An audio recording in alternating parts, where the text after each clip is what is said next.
AP Tirumala Parakamani ఇష్యూపై కీలక వ్యాఖ్యలు చేశారు నిందితుడు రవికుమార్. దీనికి సంబంధించి ఓ వీడియో బయట రిలీజ్ చేశారు. 2023 ఏప్రిల్ 29న మహాపాపం చేశానని చెప్పాడు. ఆ ఘటనపై కుటుంబ సభ్యులమంతా బాధపడని రోజు లేదన్నాడు. ఆ తప్పును మహాపాపంగా భావిస్తున్నామన్నాడు. గతంలో కేబుల్, రియల్ ఎస్టేట్ వ్యాపారాలు చేశానని చెప్పాడు రవికుమార్. తన ఆస్తిలో 90% ప్రాయశ్చిత్తంగా శ్రీవారికి రాసిచ్చానని తెలిపాడు. లోక్ అదాలత్లో రాజీ తర్వాత ఏడాదిగా అజ్ఞాతంలో ఉంటూ ఇటీవల హైకోర్టు ఆదేశాలతో సిఐడి అధికారుల విచారణకు అటెండ్ అయ్యాడు రవి.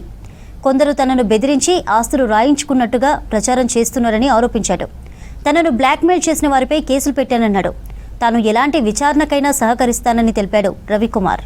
ఏప్రిల్ 29వ తారీఖున 2023 ఆ రోజు పరకామణిలో ఒక తప్పు చేశాను.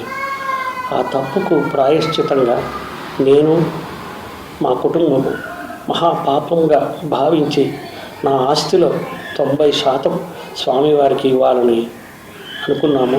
అలాగే స్వామివారి పేరు రాసి ఇచ్చాము. కానీ దాన్ని కొంతమంది మరోలాగా భావించి దాన్ని ఇంకోలాగా మాట్లాడుతూ కొందరు ఒత్తిళ్లతో నేను చేశానని, కొందరికేవో నేను డబ్బులు ఇచ్చానని, ఆస్తి రూపంగా ఇచ్చానని ఏవేవో మాట్లాడుతున్నారు.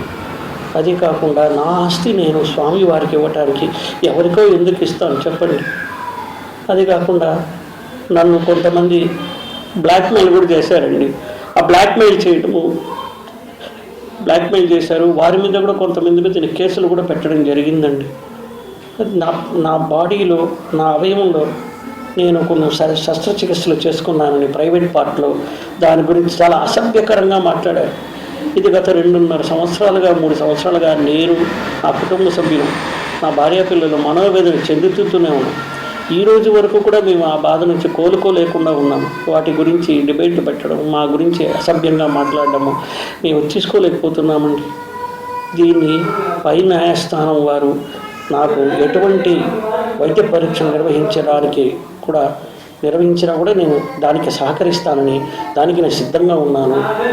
ఆ యొక్క వైద్య పరీక్షలు లేవని నేను నిరూపించుకుంటాను. ఎందుకంటే అవన్నీ అవాస్తవాలు. వీరు చెప్పేవన్నీ ఏది కూడా వాస్తవాలు కాదు. దయచేసి అర్థం చేసుకోండి. నా మనోవేదన ఈ రోజుకి నేను, నా భార్యాపిల్లలు తలుచుకుంటే నేను ఎంత మహాపాపం చేశాను తలుచుకుని బాధపడిన రోజు లేదు.